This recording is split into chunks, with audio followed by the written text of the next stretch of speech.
Hey guys, Coach Jay here from the Power Shift Mindset Podcast, and I'd like to talk to you about my personal coaching page, beammotivation.com.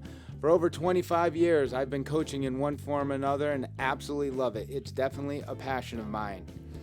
I spent 15 years coaching high school soccer and baseball and absolutely loved those years of my life. I've since gone on to get certifications as a Level 3 USA Archery coach, mental management and mental toughness certifications, and I've taken what I've coached in the sports world and applied it to life.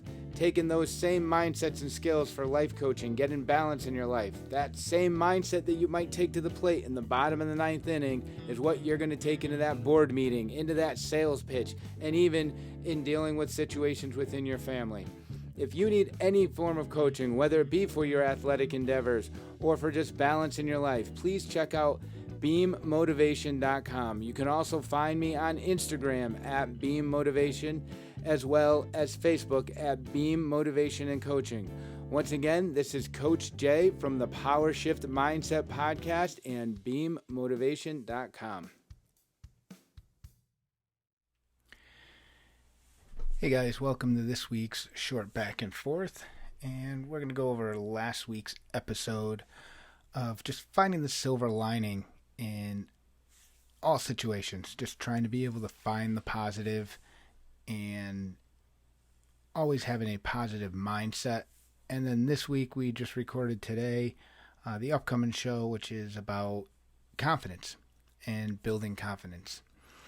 So last week we talked about the silver lining in everything. There's a positive situation in everything you do, no matter what. And everyone's talking about 2020 and COVID, no matter what podcast you listen to, no matter what show you listen to, whether it be late night TV and that type of stuff, the news, obviously, a lot about COVID, and you talk to your friends, and we had no real vacations, and kids didn't get to play sports, and homeschooling, and virtual this and virtual that.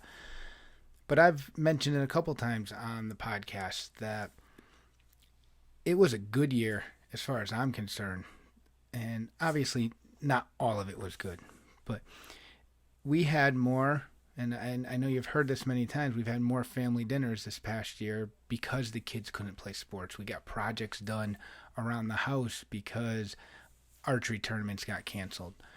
So being able to look at that as opposed to we didn't go on an actual vacation, as opposed to the kids didn't get to play sports, finding something positive in every situation is always a good way to go at.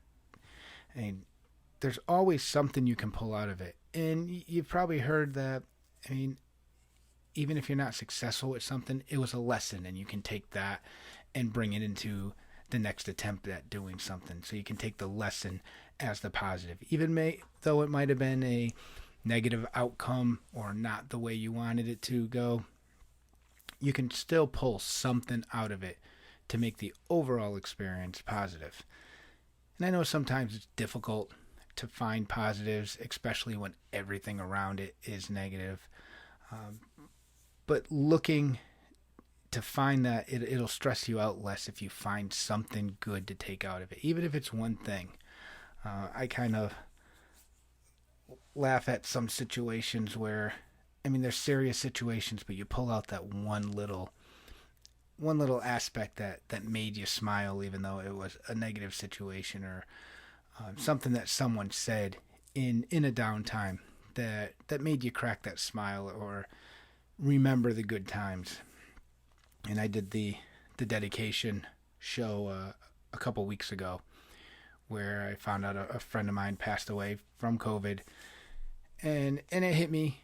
And then just to sit there and think about the times with some of my best friends from high school, which is how I met him, and instead of dwelling on the negative and his passing, you think about the positives and the times that you spent with him and the good times. And one of my fondest memories was the 96 World Series. Yankees, in my lifetime, finally win. I was too young to remember the early 80s, but they finally win, and I'm with my group of friends, and Rich is there with us, and I'll always remember that and take that, just that memory itself of the event being positive, even though hearing of his passing was a negative situation.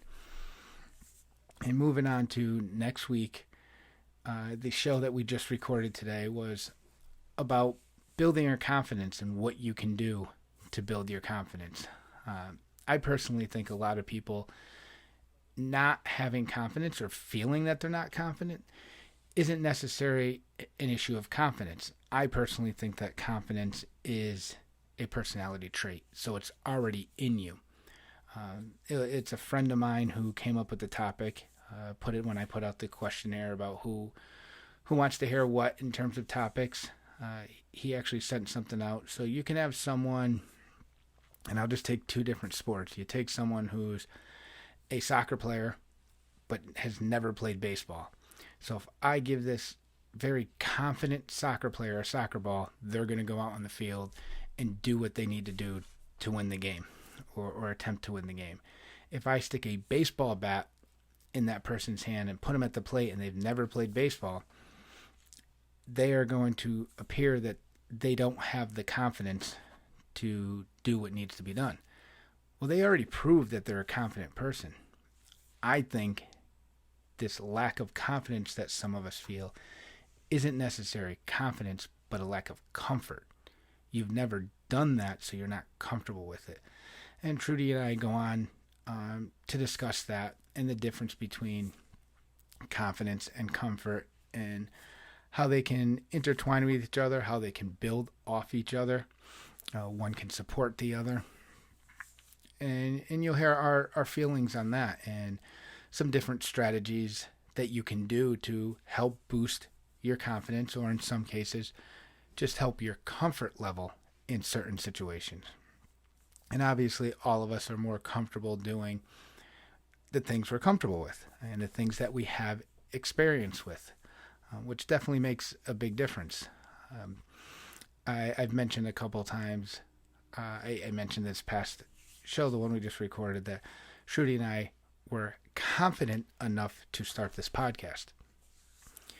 Now, as far as the comfort level, you can go back to the first episode and you can hear, just in our voice and the way we're talking, the lack of comfort, and not with each other because we interact well with each other, but just how to go back and forth, how to fill in the gaps when the questions are asked. And as we've gone, we feel, and we've also gotten feedback from friends of ours, that they can hear the difference. And I can say just myself doing this show, my cousin posted today about what can you talk about for 20 minutes without rehearsing? And I just said coaching. And that's a broad term. In general, coaching. I've sat in front of brand new soccer teams. You have 40, 50 kids come out for the soccer team that first day of practice, and I can talk to them for 20 minutes, no problem. I have my archery team when we're going into mental strategies and sitting and talking, no problem, I can talk to them. Well, same thing here. I can talk to people sitting here in front of the computer, and I'm trying something new, or I'm recording this on video, so I'm going to put this on YouTube as well as having it on the podcast. So those of you that want to see at least what I look like, the option will be there. But if I went back three months ago, I had the confidence to talk. I didn't really have the comfort of talking to an inanimate object. And for anyone that's taken a CPR class, if you have a person, and regardless of what you know about first aid, if you see someone get injured, you run out and you go to that person and you do what you can to help. It's easy. When you have this rubber doll that's only a torso, you feel like a goofball talking to this inanimate object. So the comfort of me sitting here and just talking to a mic and not having anyone that I'm talking to or interacting with felt odd in the beginning. My comfort has improved since I started doing this. I don't think it was a case of confidence because, like I said, we had the confidence to jump on and start the podcast in general.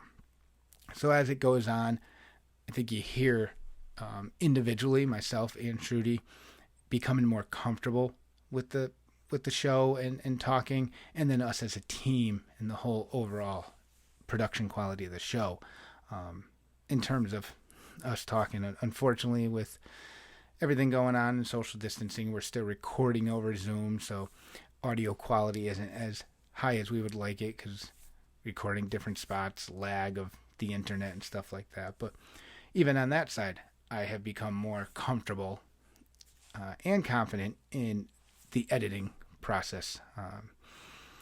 So again, going back, we talked about just finding the positives in the last show and always looking to find something good to pull out of any situation. I mean, it's not always going to be easy, but if you do that, it definitely will help you. Emotional health, mental health, if you look for something positive pull out of it, it definitely will make you feel better. And then, like I said, going into the next show that'll be released Sunday evening is how to find your confidence. And like I said, my feeling is sometimes we misinterpret the lack of confidence for the lack of comfort in what we're attempting to do. So look out for that show Sunday evening, and thanks for listening to this episode of the Short Back and Forth, and we'll see you next week.